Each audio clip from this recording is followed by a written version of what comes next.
शाळेतला पहिला तास, शिक्षकांचा आवाज आणि वह्यांवर लिहिलेली कविता. ही सगळी आठवण आज पुन्हा जिवंत करूया. चला सुरुवात करूया एका खास बालभारती वाचनाने. सांकव. सुलभाची परीक्षा नुकतीच संपली होती. आपल्या आईबरोबर ती आजोळी कोकणात आली होती.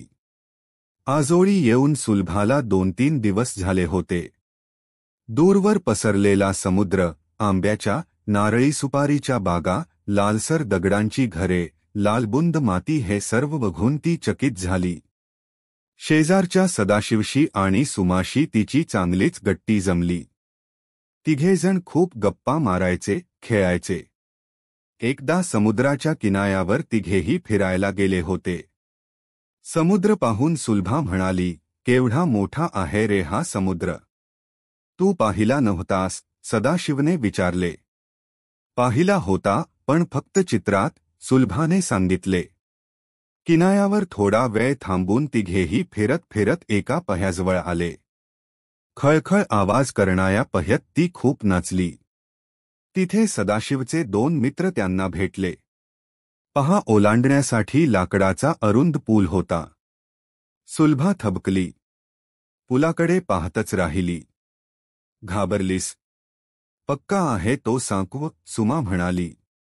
सांकव म्हणजे काय रे? सदाशिव सुलभाने विचारले.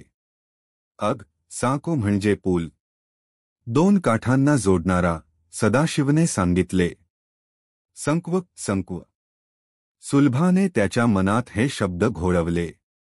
मुली अभयारण्याच्या पलीकडे गेल्या. सुलभाही सर्वांसोबत थक्क होत अभयारण्याजवळून गेली. सभोवतालच्या दाट झाडीतून येणारे पक्ष्यांचे आवाज सुलभाला नवीन होते. आम्ही हे नेहमीच पुस्तकात बघतो, चित्रात बघतो. सगळं तसंच आहे, सदाशिव. अग सुलभा, आम्ही पण गाड्या, कारखाने, उंच इमारती चित्रातच बघतो. मुलांना भूक लागली. सर्व मुले झाडाखाली बसली. सदाशिवने नाचणीची भाकरी आणि चटणी आणली होती. मित्रांनी भात आणि माशांचे कालवण आणले होते. सुलभाच्या डब्यात पोळी भाजी होती. नाचणीची भाकरी सुलभाने प्रथमच खाल्ली, तिला ती खूपच आवडली. मुले परत निघाली. परतीच्या वाटेवर गप्पा रंगात आल्या. सुलभाने आपल्या शहरी जीवनातल्या कितीतरी गमती सांगितल्या. ती शाळेला दुमजली बसमधून जाते, हे ऐकून तर मुलांना खूप आश्चर्य वाटले. आमच्याकडे शहरात इमारतीच इमारती असतात. 5 मजली, 10 मजली. सुलभा म्हणाली. बापरे, म्हणजे चढाउतरायचा त्रास. दिवस सगळा त्यातच जायचा? नाही रे. वरच्या मजल्यांवर जायला विजेचा पाळणा असतो. त्यालाच उद्वाहक किंवा इंग्रजीत लिफ्ट म्हणतात. आपण फक्त उभं राहायचं. बटण दाबलं की पाळणा आपोआप वर जातो.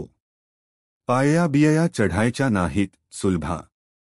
सुलभाच्या घराभोवती झांडे नाहीत, हे ऐकून सदाशिवला नवल वाटले. अरे सदाशिव, आमच्याकडं असते इमारतींची गर्दी, दुकानांच्या रांगा. दुकानापुढं माणसांच्या रांगा. वाहनांची गर्दी. आम्हाला घरातच खेळावं लागतं. कधी कधी आम्ही बागेत जातो. तुमच्याकडं शहरात किती गंमत असेल नाही? आपण असं करूया.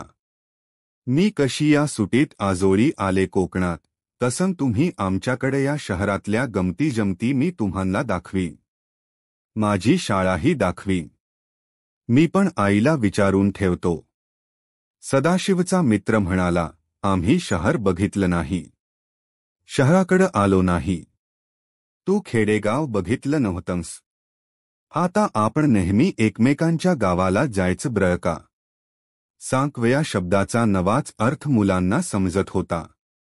धन्यवाद मित्रांनो. व्हिडिओ आवडला असेल तर लाईक करा आणि सबस्क्राईब करायला विसरू नका.